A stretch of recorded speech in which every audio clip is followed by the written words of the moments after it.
Em nossa fé em Deus e nosso Senhor Jesus Cristo, damos início ao nosso grupo de Conexão Bíblica, dando as boas-vindas a todos que sintonizam este sistema de comunicação em que tratamos das coisas de Deus, né? Ultimamente, o nosso tema tem sido as parábolas do reino e teve nas últimas reuniões uma derivação em função das parábolas que nós tratamos, que eram a parábola da ovelha perdida, da moeda perdida, do filho pródigo e do filho mais velho, né? Todas falando sobre uma questão importantíssima para nós cristãos, que tratava daquela frase: há mais alegria no céu por um só pecador que se arrependa do que por 99 justos que não precisam de arrependimento. Então, um tema importante, o arrependimento. A gente precisa entender bem isso aí, temos falado bastante, né? Já fizemos a primeira parte do livro de Jó, o estudo. E o livro de Jó é um marco, algo que ficou registrado, gravado, como um exemplo do que é a essência desse processo, né? Um processo de despojamento total para obter algo muito superior, né? Então, essa questão do arrependimento é que está envolvida naquelas parábolas e a gente está usando, então, o livro de Jó para desenvolver este assunto. Bom, não podemos fazer isso por nós mesmos. Sempre é com a ajuda do Espírito Santo, é Ele que é o nosso guia, aquele que está ao nosso lado. Ele está com você, está comigo, com todos aqueles que creem que Jesus Cristo é o Senhor e entregaram suas vidas na mão dele e receberam essa dádiva, a presença do Espírito Santo, para nos conduzir. E é assim que iniciamos a nossa reunião em nome do Pai, do Filho, do Espírito Santo, colocando nas mãos do Espírito Santo todos os que ouvem essa reflexão e também quem vai falar, porque dependemos inteiramente do Espírito de Deus. Então, pedimos ao Pai, em nome de Jesus, que a reunião possa ser útil para todos e que a palavra possa produzir vida. Isso fazemos na graça de nosso Senhor Jesus Cristo. Amém. Muito bem, estamos tratando então do livro de Jó, fizemos um primeiro estudo, né? Algo extraordinário que aconteceu com uma pessoa, um exímio cumpridor da lei, né? E tem aí um sentido muito importante para nós, né? Vamos fazer uma breve recordação. Jó era um homem próspero com todos os benefícios da lei. Lembra? As promessas da lei são bem claras, né? Aquele que der importância aos mandamentos e que guardar, tê-los sempre diante de si mesmo e disciplinar-se, a lei exigia disciplina para ter esse mandamento sempre como fonte do seu fazer, do seu procedimento. Para esse estavam prometidas, eram as promessas da velha aliança, uma longa vida nesse mundo, uma vida próspera, muitos filhos, ou seja, uma posteridade, né? E todas as suas ações seriam de prosperidade, e era isso que Jó tinha. Jó era um exímio cumpridor da lei. Depois teve um caso, um acontecimento no céu, que nós descrevemos, né? Onde Deus faz quase um desafio a Satanás, colocando Jó como um exemplo, né?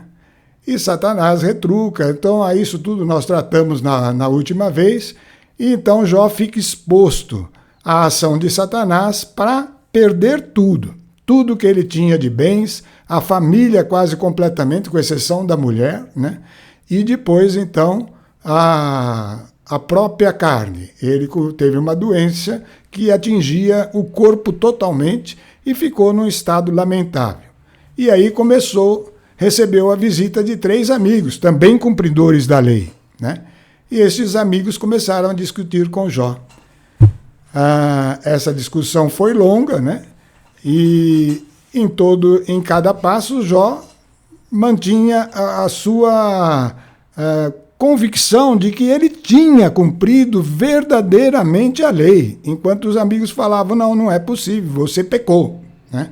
Porque senão você não estaria nessa situação. Essa situação não é para aqueles que são cumpridores da lei, né? E esse questionamento que nós desenvolvemos, e nesse questionamento alguns pontos, naquele sofrimento intenso de Jó, que ele já não tinha mais esperança alguma, tudo para ele eram trevas, a morte estava diante dele, né? E ele se sentia assim sem resposta, né, para aquilo que estava acontecendo.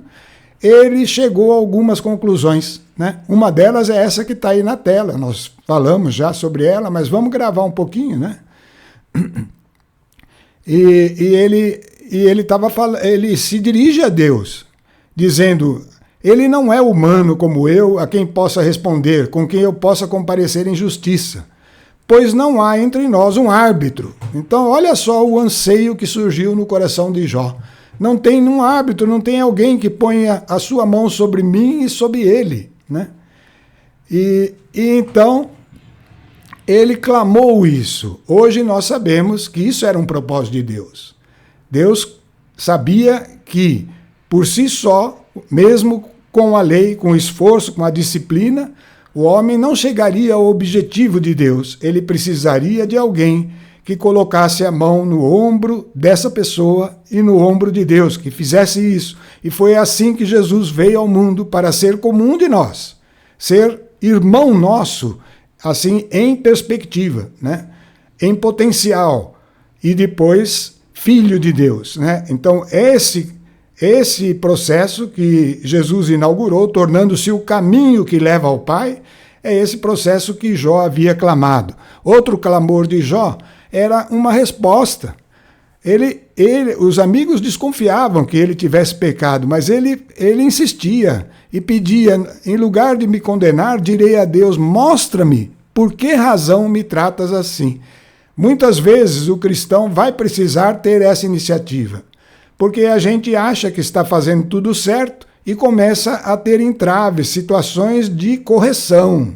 E essas situações de correção são necessárias para que a gente clame, busque a resposta, tente, apure a nossa busca com o Espírito Santo do que está acontecendo conosco, e aí então, diante da resposta, poder tomar a decisão importante, que é deixar algo que está sendo desvio da nossa direção de Cristo, de segui-lo, e receber então, por meio de Jesus mesmo, a solução para esse problema, né? Então esse é um ponto importante, destacado no livro de Jó.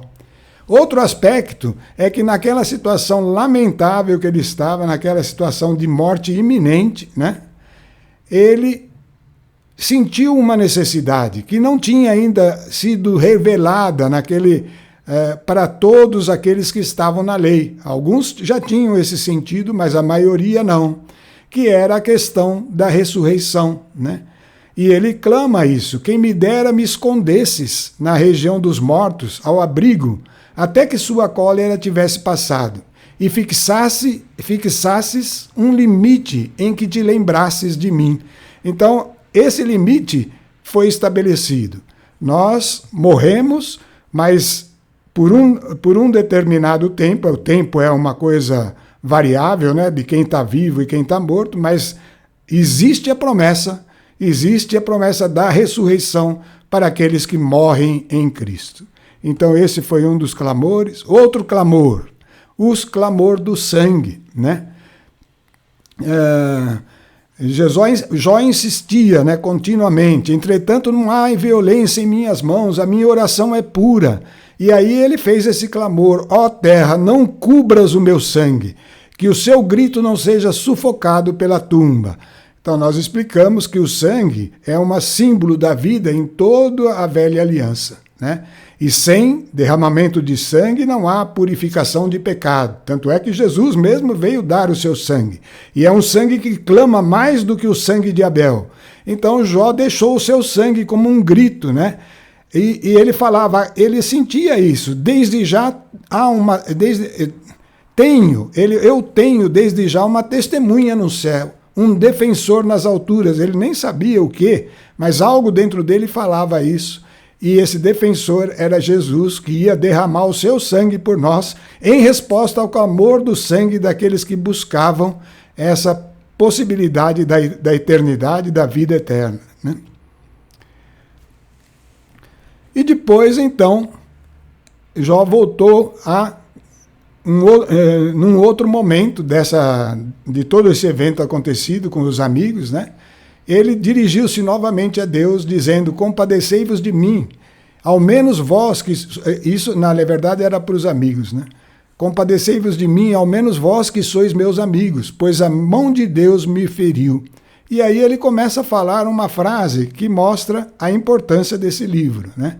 Quem dera se minhas palavras pudessem ser escritas, quem dera fossem consignadas num livro, gravadas com estilete de ferro em chumbo e esculpidas para sempre numa rocha.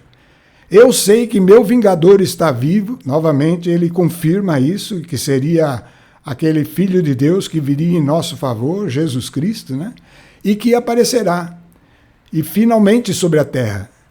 E por detrás de minha pele que envolverá isso, na minha própria carne verei a Deus. A profecia da existência do livro de Jó. Ele falou: quem dera esse livro fosse gravado em estilete de ferro e chumbo, esculpido na rocha para ficar para a eternidade, né?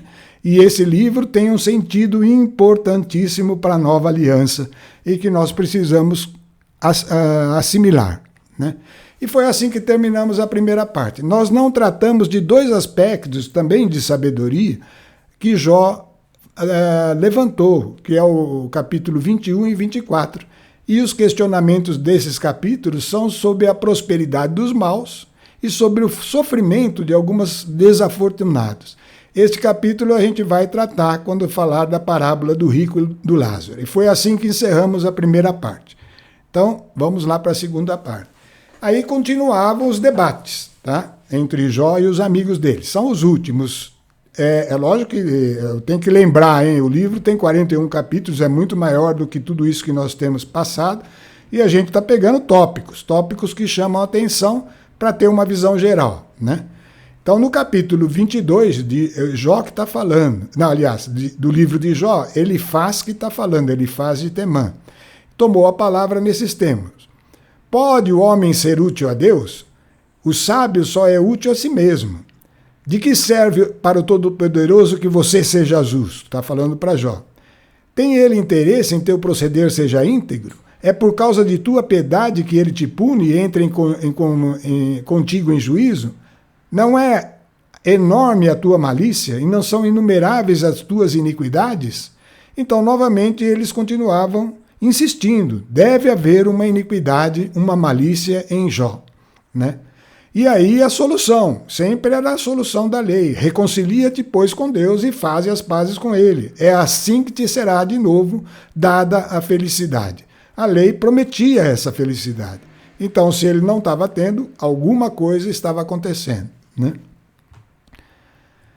E Jó responde: sim, hoje minha queixa é uma resposta, ainda que sua mão reprima meus suspiros. Ele está falando para Deus. Oxalá pudesse eu encontrá-lo e chegar até o seu trono. Exporia diante de Deus a minha causa, encheria a minha boca de argumentos. Saberia que o que ele ia responder-me e veria o que ele teria para me dizer. Seria então um justo a discutir com ele. Jó tinha firmeza, eu cumpro a lei, eu sou justo, segundo a lei eu sou justo, né? Então ele diz, seria um justo a discutir com ele. E eu iria embora definitivamente absolvido pelo meu juiz. Mas se eu for no Oriente, ele não está lá. Está falando de Deus. Ao Ocidente, não o encontrarei.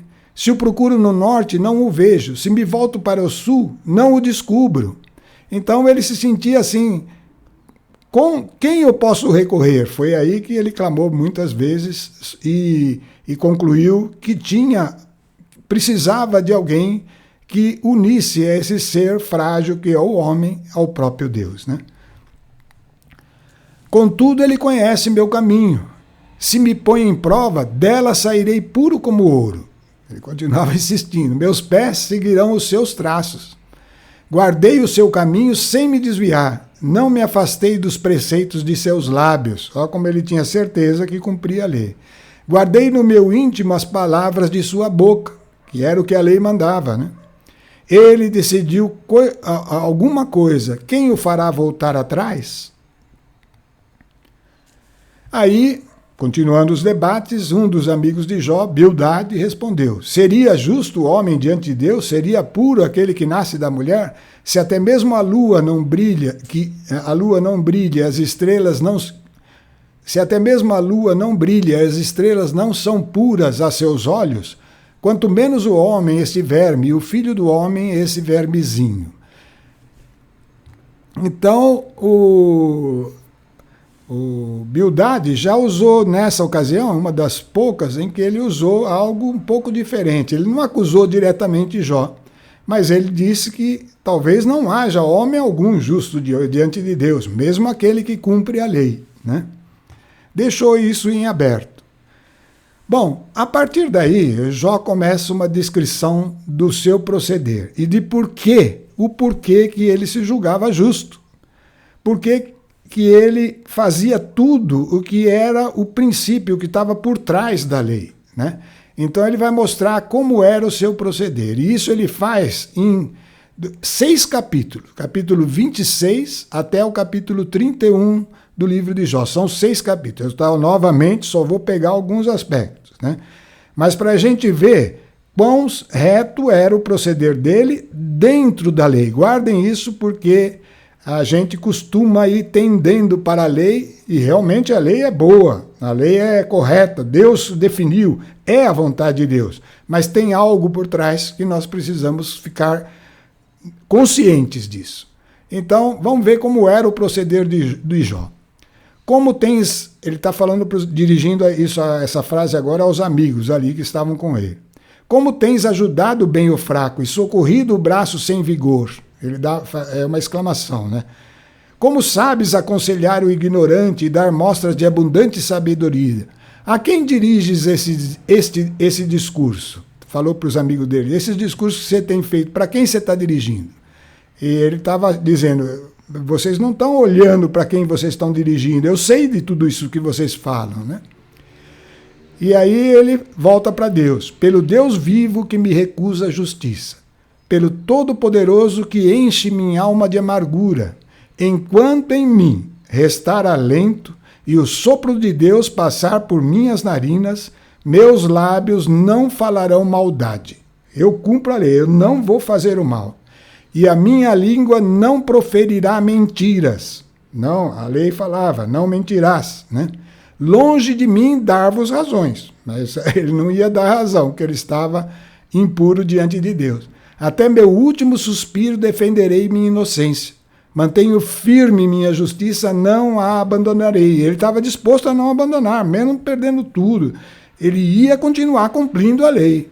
Minha consciência não acusa nenhum dos meus dias.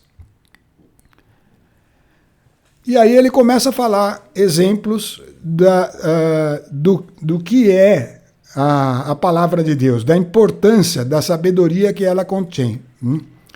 E é um exemplo interessante que vale a pena dar uma refletida sobre ele, né? Há lugares onde se tira a prata e lugares onde o ouro é apurado, prata e ouro, bens preciosos, né? Lugares onde você extrai isso, as minas profundas, né? O ferro é extraído do solo e o cobre é extraído de uma pedra fundida. O homem pôs fim às trevas. O homem vai cavando, abrindo cavernas no meio das trevas e para chegar até essas preciosidades. Escavou as últimas profundidades da rocha obscura e sombria. Então, o homem vai descobrindo tudo isso na criação, coisas preciosas da criação. Isso vale para muito mais, não é só para os bens minerais, certo? Vale para tudo que a ciência procura até hoje, vai pesquisando na criação e achando coisas preciosas. Mas a sabedoria, a verdadeira sabedoria, que não é conhecer coisas, né? A sabedoria, onde se encontra? Onde está o lugar da inteligência? O homem ignora o caminho dela. Ninguém a encontra na terra dos vivos. Não adianta explorar o abismo diz, ela não está em mim. Não está comigo, diz o mar. Você pode conhecer tudo o que acontece na natureza, e ainda assim não vai ver plenamente a sabedoria, né? Ela dá testemunho, mas ela não tem ali, nela mesma, a sabedoria. De onde vem, pois, a sabedoria? Qual é o lugar da inteligência? Um véu a oculta de todos os viventes. E aí ele vai falando e diz, declaram o inferno e a morte. Apenas ouvimos falar dela, né? Então lá no inferno e na morte eles nem conhecem nada da sabedoria. Deus conhece o caminho para encontrá-la, e é Ele quem sabe o seu lugar. Depois disse ao homem, o temor do Senhor, eis a sabedoria, fugir ao mal, eis a inteligência. Esses eram os fundamentos da lei, e Jó confiava neles, né? Então ele temia o Senhor, procurava fazer exatamente o que a lei mandava, por respeito a Deus, e se disciplinava, que é o fruto da lei, a disciplina, para fugir do mal. Isso era, então, o princípio da sabedoria e da inteligência para a lei, né? E aí Jó continua se lamentando, quem me dera tornar-me tal como antes, como nos dias em que Deus me protegia, quando a sua lâmpada luzia sobre a minha cabeça e a sua luz me guiava nas trevas. Viam-me os jovens e se escondiam, e os velhos levantavam-se e ficavam de pé. Olha como era respeitado, por causa de todo o seu proceder. Os chefes interrompiam suas conversas e punham a mão sobre a boca. Eles sabiam que Jó tinha a sabedoria nele, né? E aí ele vai descrevendo como que ele era. Eu era os olhos do cego. Ele ajudava aqueles que eram necessitados, né? Os pés daquele que manca. Era o pai dos pobres. Ensinava a fundo a causa dos desconhecidos, examinava a fundo a causa dos desconhecidos, para saber se eles tinham razão, né? Quebrava o queixo do perverso e arrancava a presa de entre os dentes. Ou seja, ele não apoiava, por mais importante ou não que fosse aquela pessoa, e que estivesse num mau procedimento, né? E que estivesse ofendendo alguém, né? Dizia, morrerei no meu ninho e meus dias serão tão numerosos quanto os da fênix. Eu sorria para aqueles que perdiam a coragem. Ante o meu olhar benevolente, deixavam de estar abatidos. Quando ia ter com eles, tinha o primeiro lugar. Então todo mundo admirava. Esse cumprimento da lei realmente era marcante na vida de Jó, né? Agora zombam de mim os mais jovens do que eu. Embaralham minha vereda para me perder e trabalham para minha ruína, né? Agora que ele ficou nessa situação lastimável, né? Deus jogou-me no lodo e eu me confundo com a poeira e a cinza. Clamo por ti e não me responde. Ele está falando a Deus. Mas não é para aquele que cai que estendi a mão, quando na ruína me pedia socorro? Então, não é para aquele que estava em situação difícil que eu estendia a mão, quando na ruína dessa pessoa ela me pedia socorro? Não chorei com os oprimidos? Então Jó tinha consciência, ele tinha feito isso. Eu chorei junto com os oprimidos. Não teve minha alma piedade dos pobres? Esperava a felicidade e veio a desgraça. Esperava a luz e vieram trevas. Essa era a situação dele, né? E olha mais detalhes. Eu havia feito um pacto com os meus olhos para não desejar nunca olhar para uma virgem. A lei falava, não adulterarás, né? Então, esse cuidado, essa disciplina ele tinha, né? Se caminhei na mentira, a questão da mentira, e meu pé correu atrás da fraude, do engano, que Deus me pese na balança da justiça e reconhecerá a minha integridade. Ele dizia, eu nunca fiz isso. Acaso recusei aos pobres aquilo que desejavam? Fiz desfalecer os olhos da viúva? Ele estava sempre atento para socorrer, né? Ou comi sozinho meu pedaço de pão sem que o órfão tivesse a sua parte? Se vi perecer um homem por falta de roupa e um pobre que não tinha com que se cobrir-se, quando via o sol brilhar e a lua levantar-se em seu esplendor, olha esse novo aspecto aqui, presta atenção. Quando via o sol brilhar e a lua levantar-se em seu esplendor, jamais meu coração deixou-se seduzir em segredo, e minha mão foi levada à boca para um beijo. Que é isso? Ele está dizendo, jamais tive qualquer ídolo, qualquer coisa bonita que eu me apegasse a ela, a ponto de dar valor a ela e desprezar a lei, as coisas de Deus, a justiça, né? Então, jamais fiz isso. Nunca me alegrei com a ruína do meu inimigo. Nem exultei quando a infelicidade o feriu, nem me alegrei quando a infelicidade feriu ele. Não permiti que minha boca pecasse, reclamando sua morte por uma imprecação. Então, todos esses exemplos eram o proceder de Jó. E que os amigos de Jó, de alguma forma, sabiam, né? Mas agora, aquela situação dele, os amigos não tinham a comprovação do pecado de Jó, mas o acusavam continuamente. Se eu tivesse alguém para me ouvir, eis a minha testemunha, que o Todo-Poderoso me responda, que meu adversário escreva também um memorial. Por certo eu o carregaria sobre os meus ombros e cingiria minha fronte com ele como uma coroa. Eu lhe prestaria conta de todos os meus passos e me apresentaria diante dele altivo como um príncipe. E aqui termina, então, os discursos de Jó. Como eu falei, é um resumo bem pequeno, tá? Mas eram os argumentos de Jó. E esse seu proceder é esse que ele descreveu aí, né? Contudo, tudo aquilo que a lei prometia para aqueles que cumpriam a lei e que eram como Jó, exímio cumpridor da lei, foram removidos, foram tirados da vida dele naquele evento que aconteceu junto com Satanás no céu, né? Bom, então o que aconteceu? Surgiu um quarto personagem na discussão, que é Eliú. E como que ele surgiu? Está descrito aí na tela. Como Jó persistisse em considerar-se como um justo, esses 3 homens desistiram de responder. Os 3 homens eram aqueles que estavam debatendo com Jó, né?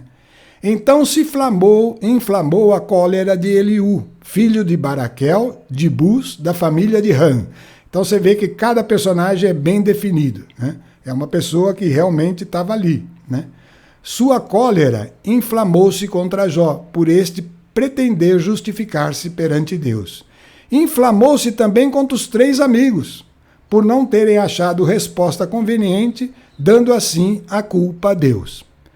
Então vamos ver agora como que Eliú tratou o caso de Jó.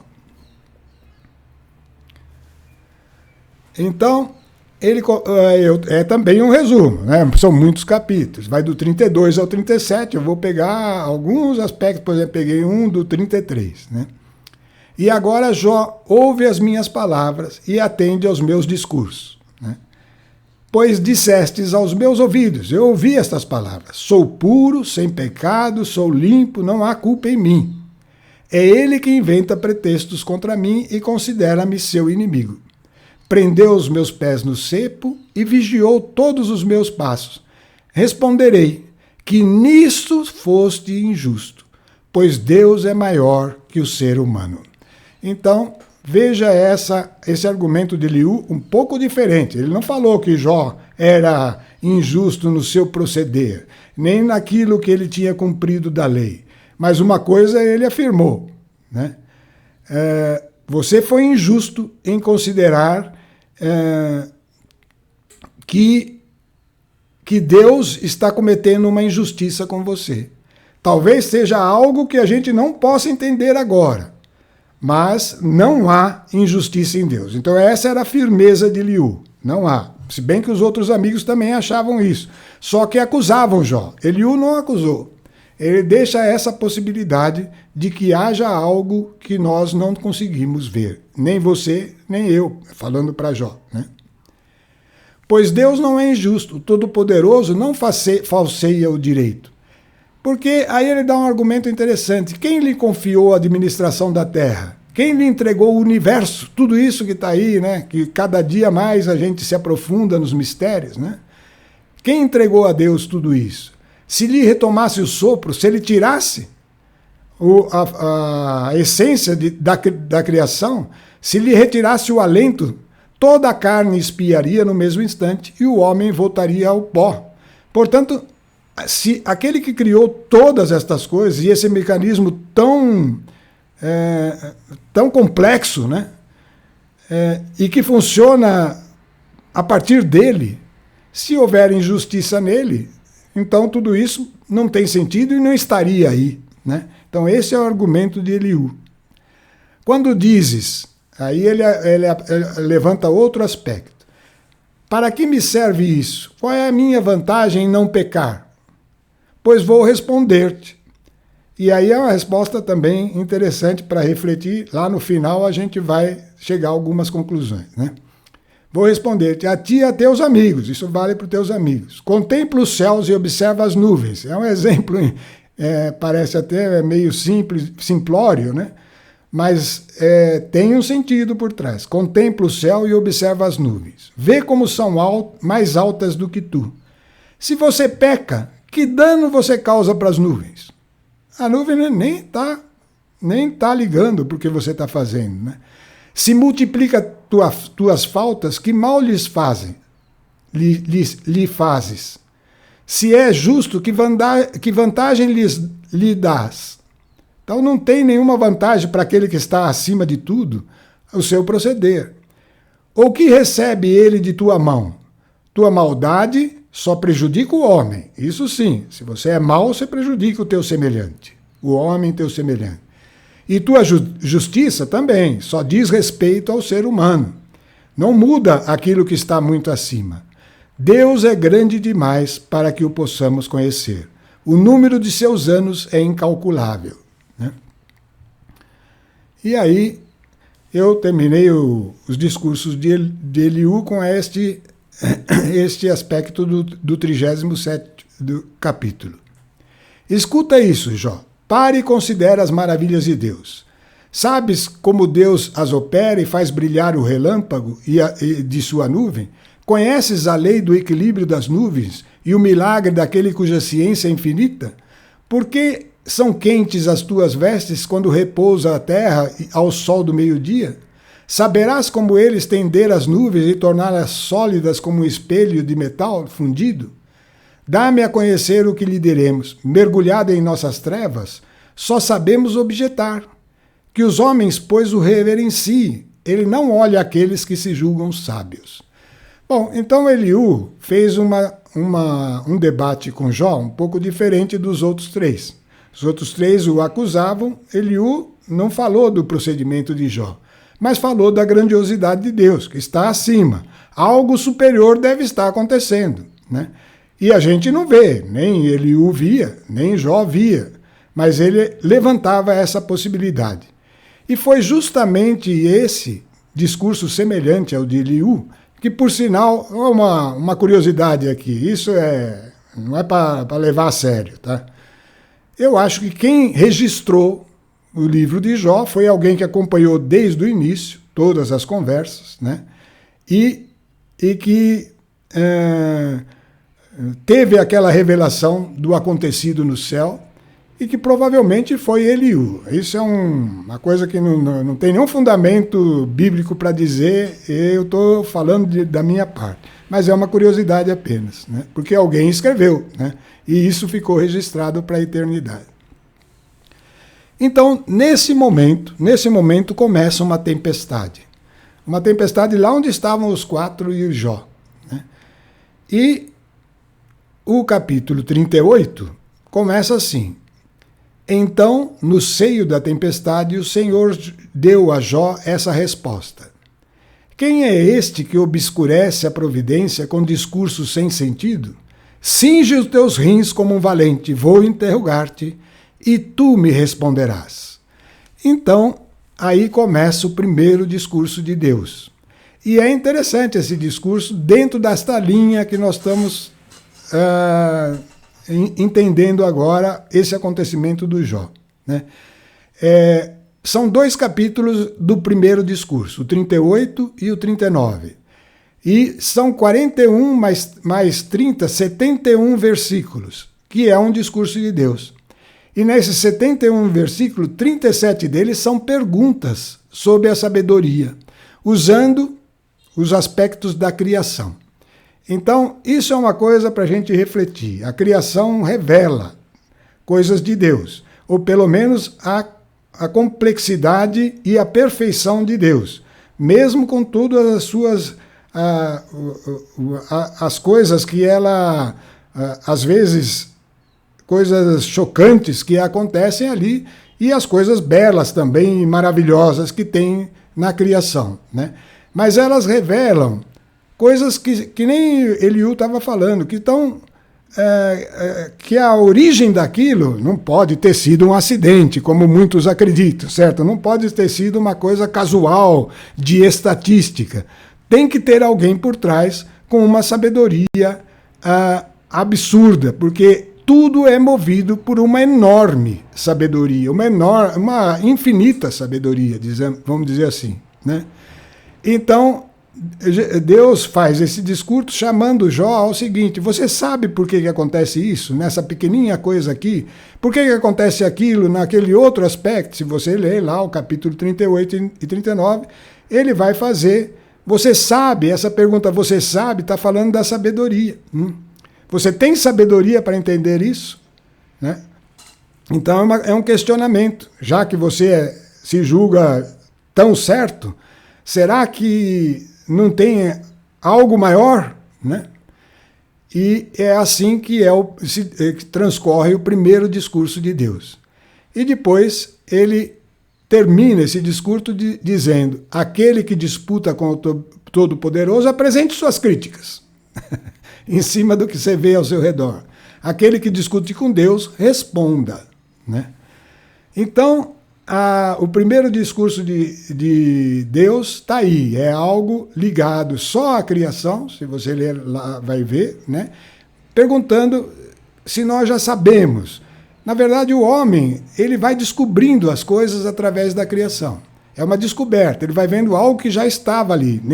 O homem não cria, ele vai pegando algo que está ali, misturando com outro e chegando em conclusões de um processo que vai tendendo a entender a profundidade dos mecanismos da criação, mas é algo que ele vai descobrindo. Né?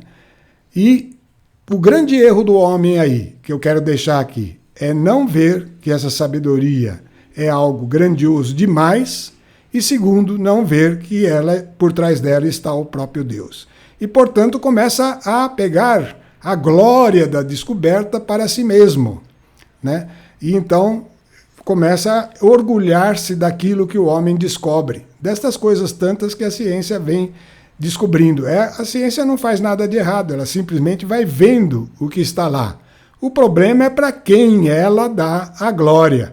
Se é para o mortal, se é para si mesma, né? A ciência dando glória para si mesma, ou se é para aquele que está por trás de tudo isso, que é o Criador. Né? Esse é o problema. Mas, então, fica esse discurso de Deus e ele exorta Jó. Aquele que discute com Deus, responda. E vem a primeira resposta de Jó.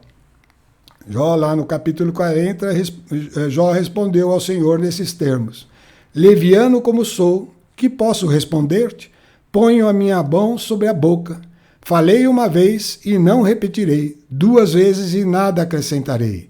Então, no meio da tempestade, o Senhor deu a Jó essa resposta, uma outra resposta depois, enquanto ele estava ali terminando o primeiro discurso.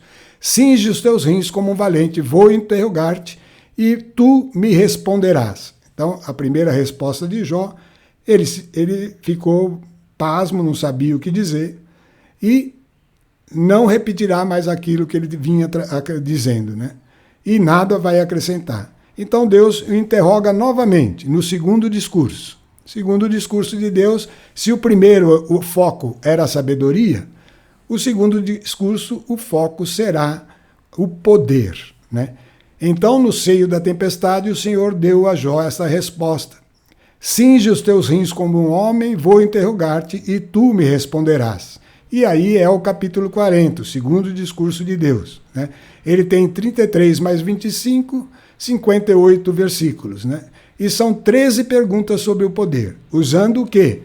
Coisa simples, a força dos animais. Ele faz perguntas assim: você é capaz de pescar o Leviatã, a baleia, com um anzolzinho? Você pode resistir ao rinoceronte, ter a força do elefante? Então, coisas simples, né?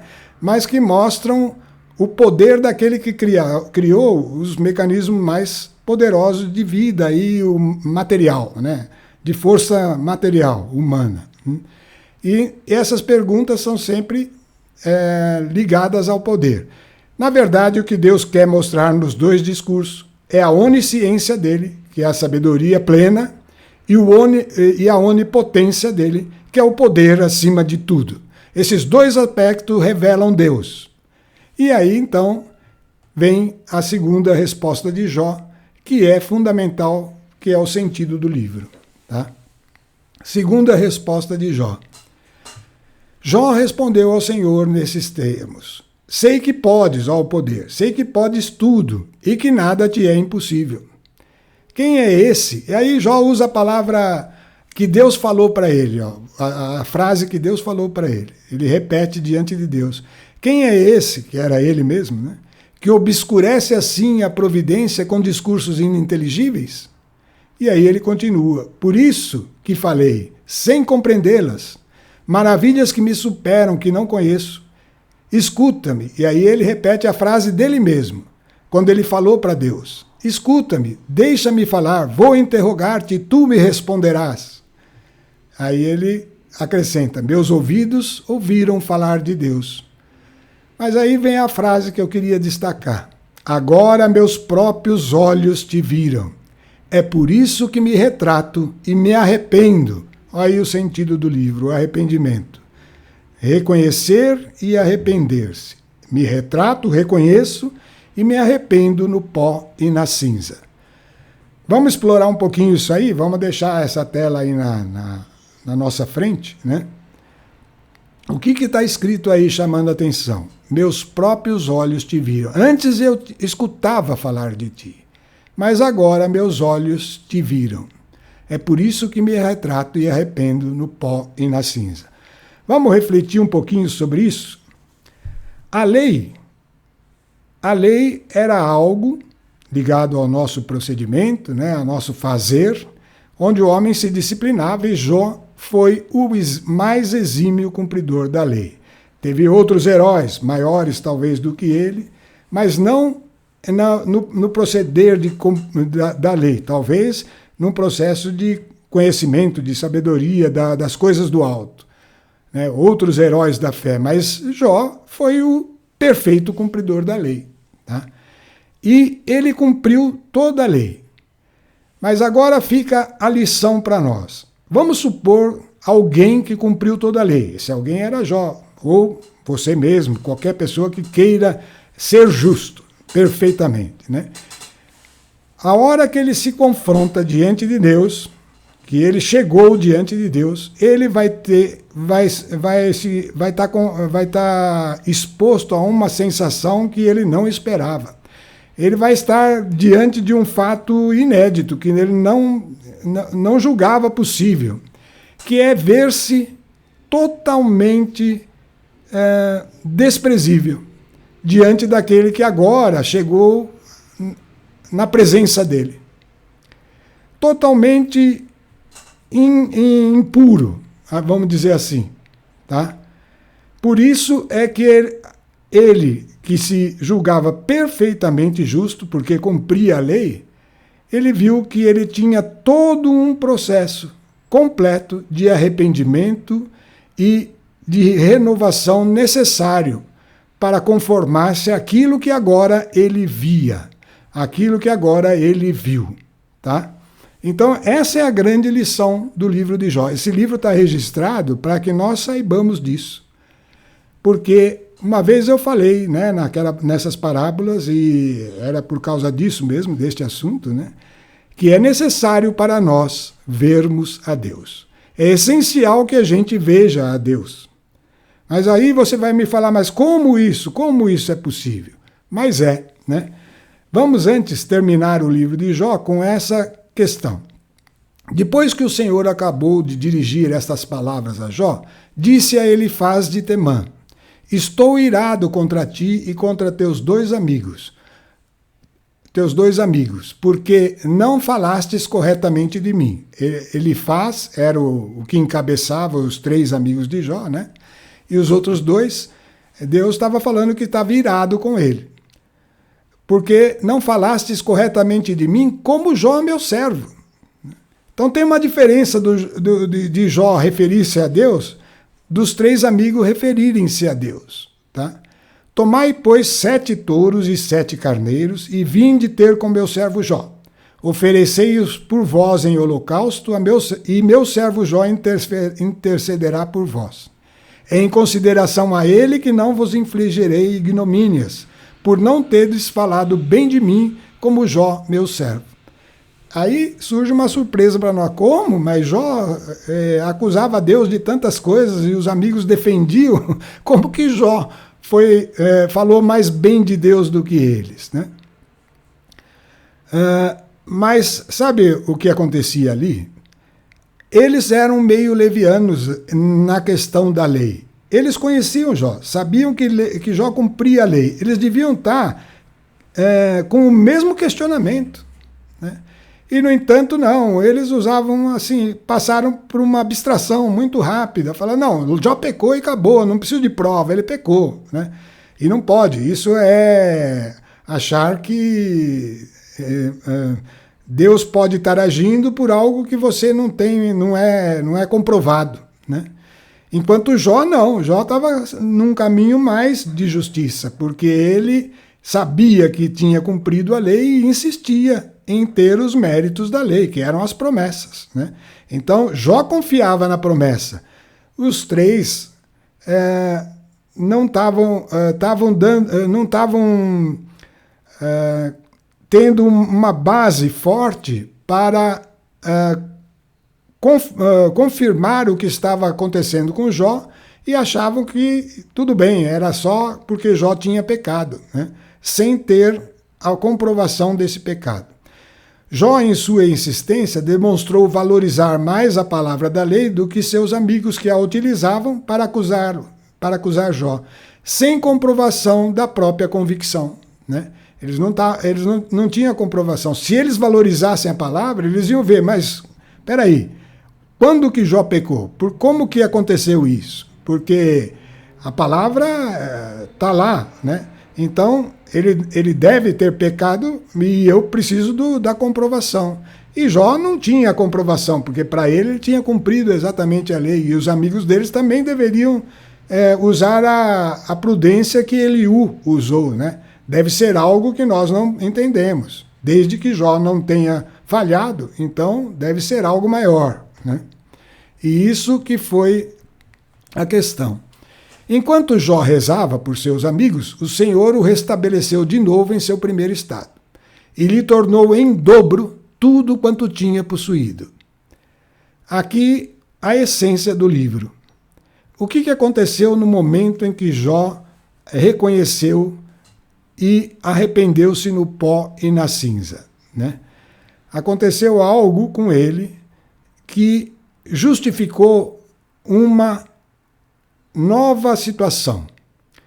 E essa nova situação, embora seja material, que voltou para ele materialmente, era figura de uma nova situação reservada a toda a humanidade que chegasse a ver Deus e segui-lo. Esse é o caminho do cristão. E, portanto, a nova situação de Jó, embora seja uma situação nova, material, que nós já vamos ver aí na próxima tela, ela é figura da vida nova que se cumpre em Cristo para os que obedecem. E obedecem o quê? Aquela frase, arrependei-vos e crede. Essa frase que está por baixo agora, acima da lei, que está acima da lei, para que nós possamos não mais fazer o que a lei manda, mas ser como Deus é. Então, esses 2 aspectos é que ficam realçados aí. A vida nova de Jó agora era uma figura ainda, mas uma figura de uma vida nova que seria possível aos homens depois que acontecesse algo, né? E esse algo foi a vinda do árbitro, né? Daquele que põe a mão no nosso ombro e no ombro de Deus. O que aconteceu com Jó? Jó teve ainda 7 filhos e 3 filhas. Era a mesma quantidade que ele tinha antes. Chamou a primeira de Pombinha, a segunda filha de Cássia e a terceira de Azeviche. Em toda a terra não poderiam ser encontradas mulheres mais belas que as filhas de Jó. Então ele perdeu algo, que eram as filhas, as 3 filhas, né, que ele tinha, e recebeu outras mais belas. É lógico que isso foi uma coisa que aos olhos das pessoas falam, mas e as filhas que tinha antes morreram? Não, mas Deus estava mostrando algo que é importantíssimo para toda a humanidade. Então, ele dispôs daquelas pessoas no plano dele para mostrar que viriam outras superiores, né? E isso acontece com o cristão, viu? Cristão que abre mão dos filhos, quem não deixa seu pai, sua mãe, seu filho, que abre mão dos filhos para perseverar em Deus, acaba recebendo esses filhos de uma nova forma, transformados pelo exemplo do próprio pai, né? Então, isso em toda a terra não poderiam ser encontradas mulheres mais belas que as filhas de Jó. E seu pai lhes destinou uma parte da herança entre os irmãos. Elas eram mulheres, não tinham parte na herança, mas essas teriam. Depois disso, Jó viveu ainda 140 anos e conheceu até a 4ª geração dos filhos de seus filhos, e depois, velho e cheio de dias, morreu. Então essa história tinha um propósito extraordinário para nós, né? Vamos lá. Qual o sentido do livro de Jó para nós? Vamos reforçar aí. Agora meus próprios olhos te viram. É por isso que me retrato e arrependo no pó e na cinza. Vamos ver uma frase de Jesus, aquele que desceu, que foi um clamor de Jó pedindo, um árbitro entre eu e Deus, que põe a mão no meu ombro e no ombro de Deus. Jesus é isso para você e para mim, tá? E ele diz assim, eu sou o caminho, a verdade e a vida. Ninguém vem ao Pai senão por mim. Você vai precisar de mim para chegar até o Pai.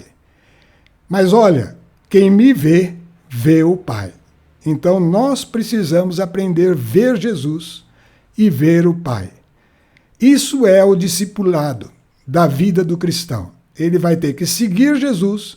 Nesse seguir Jesus, ele vai conhecer Jesus, o modo de ser de Jesus, a cada momento. E ao conhecer Jesus, ele está vendo o Pai. É uma coisa diferente de eu ouvir dizer, eu ouvir falar. É assim, eu vou guardar isso, é importante, mas agora eu vou ver, né? Aprendendo a ver o Pai por meio do Filho, tornando-se como ele, num processo contínuo de arrependimento e vida. Arrependei-vos e crede. É um processo contínuo, pessoal. Agora é possível. A lei era uma disciplina. A pessoa, que nem o exemplo de Jó, ele não olhava para nenhuma virgem, né?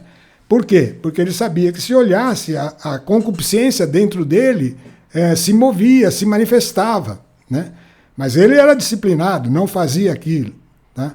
Porém, não é isso que Deus quer de nós. Ele quer que a concupiscência seja removida. E isso ninguém pode fazer. Sem mim, nada podeis fazer, né? Sem Jesus, nada podemos fazer. É Ele que pode fazer isso. E para Ele fazer, eu tenho que começar a ver esse erro, reconhecê-lo dentro de mim. Então, arrepender-se é reconhecimento do erro, é só reconhecer o erro mesmo, mas precisa ser consciente. E então crer. Arrependei-vos e crede. Crer em quê? Arrependimento e vida. É o crer que traz a vida. Crer que no nome de Jesus, aquilo que tem que ser removido de dentro de nós, Ele mesmo vai fazer. Não é a nosso fazer, é o fazer de Jesus, o fazer sobrenatural, que vai mudando a nossa natureza e nos tornando, então, de um novo modo. É isso que prefigurava a beleza maior, a riqueza maior, tudo que ele teve foi em dobro, mas isso é coisa material que está falando de algo espiritual, que é a vida nova de cada cristão, né? Vamos lá, rapidamente, vamos passar aqui como que está o nosso tempo. passar rapidamente sobre o início do livro de Jó para chegar nas conclusões, para reforçar essas conclusões finais aí, né? Os capítulos 1 e 2 do livro de Jó foi aquele evento lá, né? O desafio de Satanás, que foi induzido por Deus, porque Deus que falou, ó, você viu o meu servo Jó, né? E demonstra um confronto estabelecido desde a criação do homem. Um confronto entre quem? Satanás e Deus. É um confronto. Ele é o adversário de Deus. Esse evento que aconteceu e é descrito lá, capítulo 1 e 2, caracteriza aspectos importantes para nós que estão relacionados com essa situação. Nós estamos no meio desse confronto, tá? Então vamos ver o que é. A gente tinha falado, Satanás possui uma glória, ele pode comparecer diante de Deus, né? Ezequiel 28, 11 a 17, você pode ler lá. Vai estar falando como se fosse do rei de Tiro, mas na verdade ele está falando de alguém que estava no jardim do Éden e que foi a primeira manifestação de Satanás. Ele já é anterior a isso, né? Quando ele confundiu o homem, né? Então, ele tem essa glória e pode comparecer diante de Deus.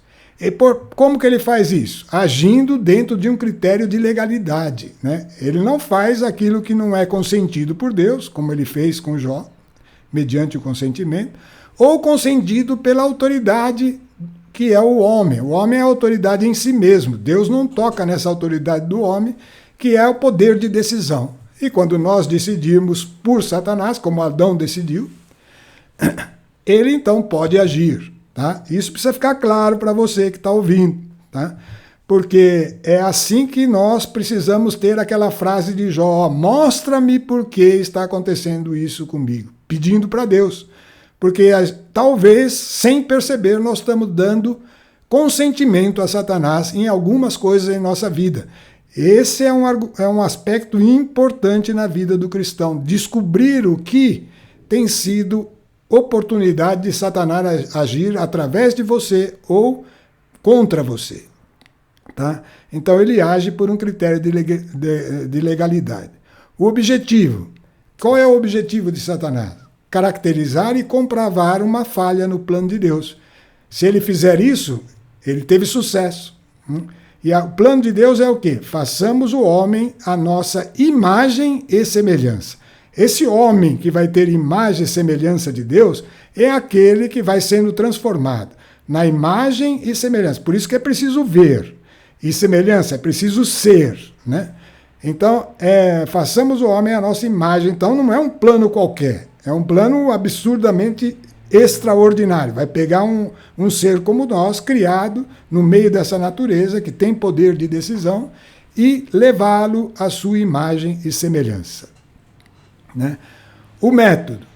Qual é o método que Satanás usa? O engano e a sedução, que são coisas da carne, né?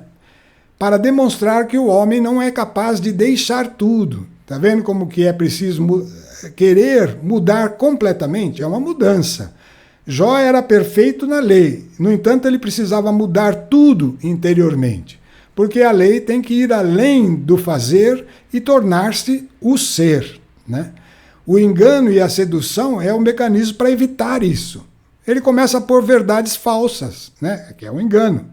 Ou então expor coisas que te seduzem, que te atraem, que é a influência de Satanás, né? Para demonstrar que o homem não vai deixar, e não vai manter-se fiel a Deus. E daí a importância de se fazer uma história como o livro de Jó, para que ficasse patente que, olha o que aconteceu com Jó. Ele teve que deixar tudo. Os filhos morreram, os filhos morreram, os servos morreram, tudo que ele tinha construído foi destruído. Todas as plantações, os animais, tudo que ele vivia, aquilo tudo passou para que viesse algo superior. Para ele ainda foi no nível material, mas para nós é nesse nível espiritual, é algo extremamente superior e que nos leva não a uma vida longa como a que Jó teve, enormemente longa, mas a uma vida eterna, né? Então, esse livro está registrado como uma exortação para o cristão. Você precisa aprender a querer mudar, a querer deixar tudo. E para isso, e só se você quiser, é que você vai começar a procurar o que tem que ser deixado. O que eu preciso deixar, por exemplo, no meu modo de fazer, no meu trabalho, na minha convivência. Como eu preciso alterar o meu modo de ser, né? Porque a força para isso já está dada. É aquele que ligou você com Deus. Essa força está dada. Você vai a Ele e pede em nome dEle, Ele vai fazer. Mas vai fazer o quê? Essa transformação para você se tornar naquilo que você viu, o modo de ser de Deus. Esse confronto desenvolve-se semelhante a uma corrida, tá? É uma corrida no longo dos tempos. Completar o número pré-definido de filhos de Deus antes da implantação da apostasia. O que é a apostasia? Vai acontecer no final dos tempos. Ela está descrita lá em João 9, versículos 4 e 5. Enquanto estou no mundo, enquanto Jesus é pregado aqui, a conversão estiver acontecendo, os filhos de Deus estiverem nascendo pela conversão, Jesus ainda é a luz do mundo. Virão as trevas, na qual ninguém pode trabalhar. Então, um dia, é aquela frase que Jesus falou uma vez, né? Quando eu vier, acaso encontrarei fé sobre a terra? A fé está diminuindo, está esfriando. Isso é um alerta, é uma exortação. Nós precisamos estar conscientes disso. Precisamos aproveitar esse tempo que você vive. Porque quando vier as trevas, ninguém mais vai gerar filhos. E estes são os filhos mais belos. Estes são os filhos perfeitos que aprenderam a deixar tudo e manter-se fiel a Deus. E esse deixar tudo é algo interior. Não é coisas materiais, de fora, estas coisas podem ser necessárias serem removidas, mas isso é um aspecto que o Espírito Santo vai mostrando. O mais importante é essa mudança interior que é necessária para todos nós, né? Veja bem, o mundo é um caldeirão fervente e a nata são esses que são gerados como filhos de Deus. A nata precisa subir, pessoal, e subir significa deixar os pesos, tá? Deixar tudo o que pesa para baixo, que nos arrasta para as trevas, que nos prende às coisas mortais e perecíveis, tá? Então, essa nata vai sendo, ao longo dos anos, essa caldeirão fervente aí, que é as provações do mundo, as confusões do mundo, todo esse confronto que existe entre a luz e as trevas, né?